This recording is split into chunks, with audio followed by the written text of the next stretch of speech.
Quería primero agradecer a los organizadores de este estupendo congreso de estudios LGTB y teoría queer, y también, por supuesto, agradecer a nuestro querido director del proyecto de memoria LGTB en la cultura hispánica, nuestro querido Rafael Mérida Jiménez, por organizar esta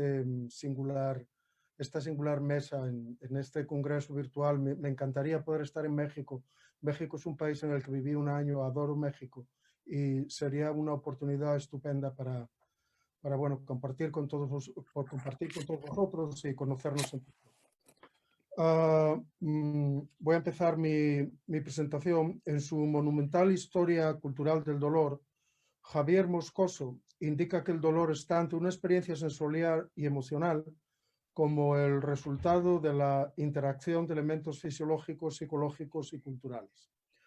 Moscoso habla, por ejemplo, de formas retóricas aprendidas o de un concurso de elementos persuasivos acerca de la representación del dolor, cuyo objetivo sería que su presencia esté socialmente reconocida. De la misma manera, Sara Ahmed comienza su discusión de la contingencia del dolor en su famosísima Política cultural de las emociones, señalando que el lenguaje del dolor opera a través de signos que relatan historias que incluyen heridas a los cuerpos, al mismo tiempo que ocultan la presencia o trabajo de otros cuerpos. Ahmed demuestra que tanto el trabajo o el lenguaje del dolor funcionan de maneras específicas y determinantes para producir diferencias entre los cuerpos. Tanto Ahmed como Moscoso insisten en la emocionalidad textual como elemento desestabilizador de los discursos del poder.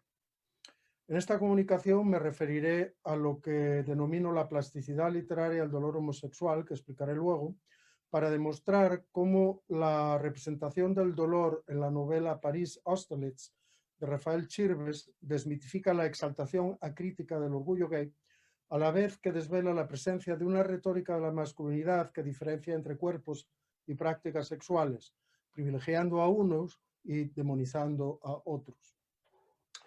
Publicada póstumamente en el año 2016, París Austerlitz constituye el testamento literario de su autor, y la prensa española celebró el hecho a bombo y platillo como una salida clamorosa del armario gay. A la vez, añadía que Chirves nunca se hubiera atrevido a discutir públicamente el contenido homosexual de su novela, y cito aquí lo que dice el periodista, conociendo la reserva con la que conducía su vida privada. Cierro cita. Este es un artículo que salió publicado en El Español el 3 de enero del 2016.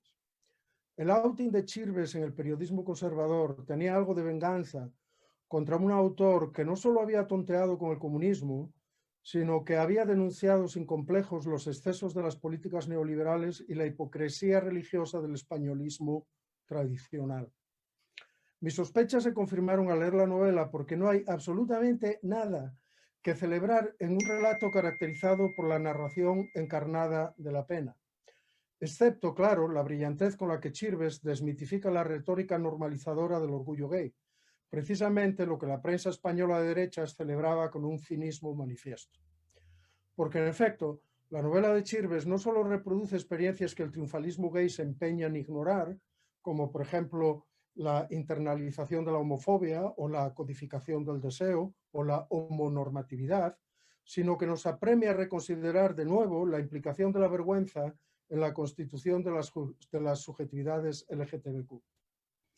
En la escritura homosexual de Chirves, la tensión estructural entre narrativas afectivas opuestas, entre el orgullo y la vergüenza gay, revela la persistencia de formas culturales empañadas todavía por residuos ideológicos de la masculinidad hegemónica, obligándonos a ser, según el modelo teórico diseñado por Judith Butler, críticamente queer.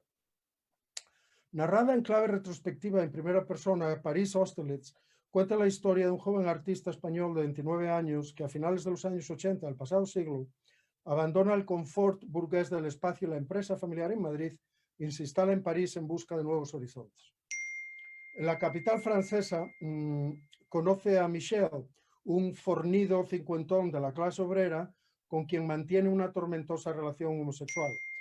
En la narración de esta relación abundan detalles explícitos acerca de la práctica sexual de los protagonistas, entre los que destaca la penetración anal. Michelle enferma de SIDA y el narrador protagonista regresa a Madrid, donde recibe la noticia del fallecimiento de su amante. A través del recuerdo íntimo de una relación homosexual entre dos hombres, el acercamiento crítico a Paris Austerlitz se ha centrado principalmente en el examen del amor y lo que un crítico denomina el amor y sus contrarios, el dolor, la culpa y el arrepentimiento. Este ensamblaje emocional nos permite reconsiderar la intervención del amor perdido en la reconstitución de la identidad.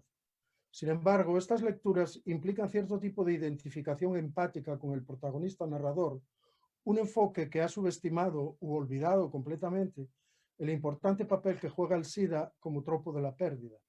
Y por otro lado, el ímpetu afectivo de la enfermedad en la reformulación de importantes cuestiones relacionadas con la identidad gay. Ambos temas convergen en la actuación del dolor en la novela, cuyo dramatismo apunta a la disciplina y medicalización de masculinidades disidentes a través de la demonización del sexo anal. La novela comienza con una imagen impactante de un cuerpo masculino postrado en una cama de un hospital. Y cito: procuraba no pensar en él, metido a aquellas horas en la habitación del hospital, la vía intravenosa perforándole el dorso de la mano, la mascarilla tapándole la cara. Cierro cita. La descripción del cuerpo moribundo de Michelle resitúa la novela desde su inicio dentro de la política sexual del SIDA, y esta escritura adquiere, quizás sin proponérselo, un nuevo significado como iconografía y memoria del dolor homosexual masculino en la cultura española del siglo XXI.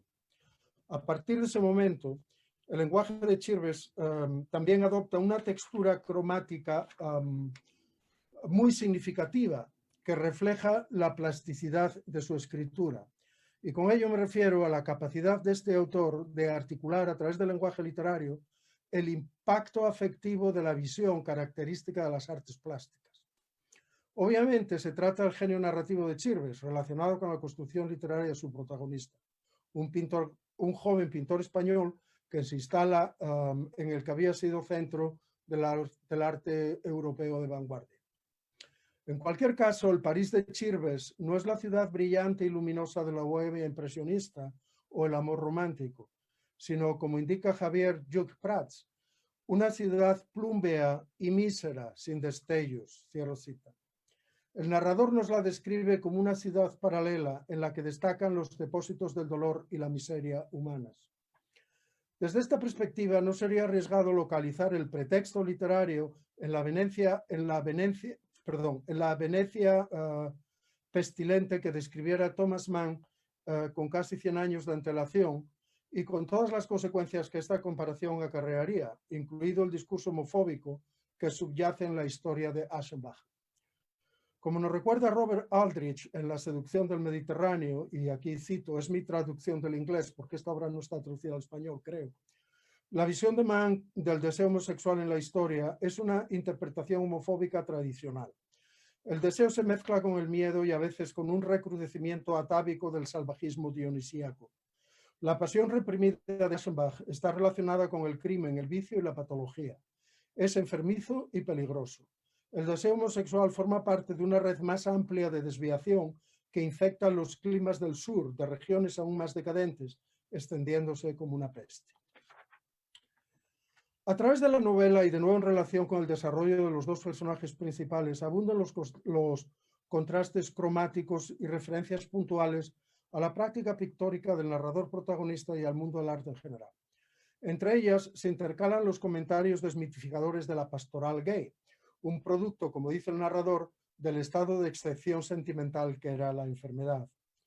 Por ejemplo, entre estos contrastes cromáticos sobresale, por ejemplo, la apreciación que el narrador hace de la mirada de su amante, que viene determinada por la experiencia del dolor.